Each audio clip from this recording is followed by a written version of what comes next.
Assalamualaikum warahmatullahi wabarakatuh. Alhamdulillahil wahdah wassalatu wassalamu ala rasulillah wa ala alihi wa ashabihi wa mawalah wa ba'du. Ikhwanil kiram wal kiramah, hadirinul hadirat, kaum muslimin wal muslimat yang dimuliakan oleh Allah Subhanahu wa taala. Alhamdulillah hari ini kita sudah masuk pada bulan Syawal, hari yang ke-27.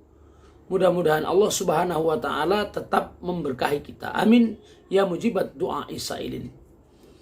Saudaraku kaum muslimin wal muslimat yang dimuliakan oleh Allah Subhanahu wa taala.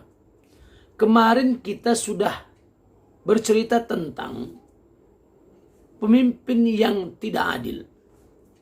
Pemimpin yang tidak adil tidak akan mencium baunya surga. Pemimpin yang tidak adil diharamkan oleh Allah untuk masuk ke dalam surga. Sebaliknya, pemimpin yang adil, Allah akan memberikan naungan. Allah akan memberikan perlindungan nanti di padang mahsyar di hari kiamat, di mana tidak ada perlindungan kecuali perlindungan dan naungan dari Allah Subhanahu wa taala. Begitu istimewanya pemimpin yang adil tersebut. Apa ciri pemimpin yang adil tersebut? Di dalam kitab Ibanatul Ahkam, Syarah Bulughul Maram, juzuk 2 halaman 256, setidaknya ada 5 ciri khas pemimpin yang adil itu. Yang pertama, Al-Hakimul Am, At-Tabi'u li awamirillahi ta'ala. Yang pertama adalah pemimpin yang adil itu adalah pemimpin yang mentaati perintah Allah, mengikuti perintah Allah. Jadi pemimpin yang adil itu dia sendiri taat kepada Allah. Dia melaksanakan ketaatan, melaksanakan perintah yang wajib, sholat 5 waktu. Dia juga melaksanakan hal-hal yang menjadi kewajiban terhadap keluarga atau di mana masyarakat yang dia urus sebagai rakyatnya. Betul-betul ketakutannya luar biasa. Hal ini bisa kita lihat contohnya pada Umar bin Khattab radhiyallahu an. Umar bin Khattab radhiyallahu an orangnya benar-benar garang, pemberani. Tetapi ketika malam dia menangis karena takut kepada Allah. Bersimbah air matanya. Memohon ampun kepada Allah Subhanahu wa taala. Ketakutan yang luar biasa kepada Allah Subhanahu wa taala. Ini ciri yang pertama. Yang kedua, fayadha'u kulla syai'in mawdi'ahu min ghairi ifratin wala tafritin. Dia meletakkan segala sesuatu di tempatnya, pas, tidak kurang dan tidak lebih. Artinya, ketika dia menyelesaikan masalah, masalah itu memang sesuai dengan ketentuannya. Ketika dia memilih aparatur negara yang dia pilih cocok dengan jabatannya, cocok dengan pengetahuannya. Kenapa? Karena kalau seandainya kita memberikan amanah kepada orang yang bukan ahlinya, fantadiru sa'ah, maka tunggulah kehancurannya.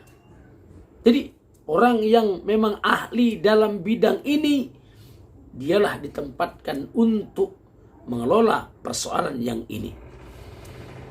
Dia memang ahli dalam bidang yang itu, maka ditempatkanlah aparatur negaranya di bidang yang itu. Sehingga semuanya berjalan sesuai dengan keinginan dan sesuai dengan ilmu masing-masing yang menjadi jalurnya. Pas betul. Itu pemimpin yang adil. Seolah-olah kita mengatakan, tempatkanlah peci di kepala dan tempatkanlah sepatu di kaki. Jangan sebaliknya. Peci di kaki, sedangkan sepatu di kepala. Inilah yang disebut dengan fantazirusah. Tunggu saja kehancurannya. Ciri khas yang ketiga, Al-kasiru li syaukati dzulmati wal mujrimin. Pemimpin yang adil itu mematahkan duri kezaliman dan orang-orang yang melakukan kriminal. Jadi dia tidak dekat dengan pelaku kriminal. Pemimpin yang adil itu jauh dari orang-orang yang zalim. Jauh dari orang-orang yang melakukan korupsi. Dia tidak membela orang-orang yang melakukan tindak kriminal. Bahkan kemudian dialah yang terdepan untuk menghilangkan kezaliman. Dan dialah orang yang terdepan untuk menghukum pelaku kriminal. Bukan dekat dengan orang-orang yang melakukan kriminal atau melakukan kezaliman kepada rakyatnya. Yang keempat, wa huwa sanadud du'afa'i wal masakin. Dia termasuk orang yang menjadi sandaran bagi orang-orang yang fakir, orang-orang yang lemah dari sisi ekonominya, dan termasuk juga orang-orang yang miskin. Orang yang miskin mengadu kepadanya. Ada pemuda yang miskin yang ingin menikah. Dia kemudian mengeluarkan uangnya dari baitul mal, dari kas negara. Ada orang yang perlu bantuan untuk minta modal, usaha, maka dia akan membantunya. Jadi pemimpin yang adil, dia termasuk tempat di mana orang-orang fakir, orang-orang yang lemah dari sisi ekonominya, termasuk juga orang-orang yang miskin, mengadu kepadanya. Dan dia memberikan solusi yang tepat untuk mereka. Bahkan bukan hanya solusi, tapi dia juga membantu secara finansial dari kas negara, karena kas negara termasuk adalah wewenang dari pemimpin yang adil itu.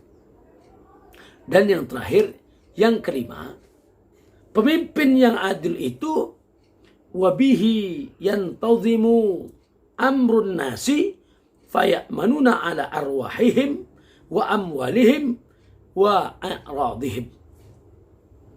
Dia mengatur urusan manusia. Jadi urusan manusia teratur dengan baik. Sehingga kemudian mereka rakyatnya merasa aman. Jiwanya merasa aman. Hartanya merasa aman. Dan kehormatan mereka pun terjaga. Kenapa? Karena aturan. Aturan yang diberlakukan adalah aturan dari Allah Subhanahu wa Ta'ala. Aturan yang bersumber dari wahyu. Aturan dari pemilik manusia. Sehingga dengan begitu orang terjaga, merasa aman. Bahkan kemudian tidak ada yang berani melakukan tindak kriminal karena memang hukuman diberikan. Misalnya kepada orang yang membunuh, maka diberlakukan hukum kisos kepada dirinya. Kepada orang yang melakukan kezaliman, maka diberikan hukum yang pantas untuk mereka. Kepada pencuri, dipotong tangannya. Sebagaimana Al-Quran menjelaskan itu.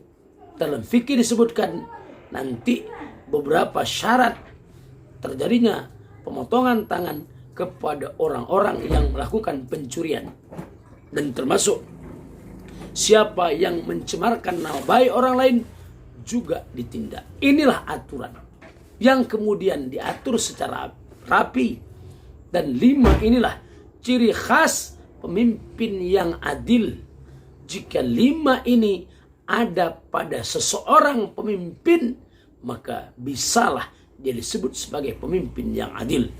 Tapi jika satu saja tidak ada dari kelima ini, maka dia tidak bisa disebut sebagai pemimpin yang adil. Mudah-mudahan Allah Subhanahu wa Ta'ala memberikan kepada kita pemimpin yang adil, yang insya Allah pemimpin yang adil itu akan mendapatkan perlindungan dari Allah di hari kiamat nanti. Demikian, liqa ma'as salamah. Wassalamualaikum warahmatullahi wabarakatuh.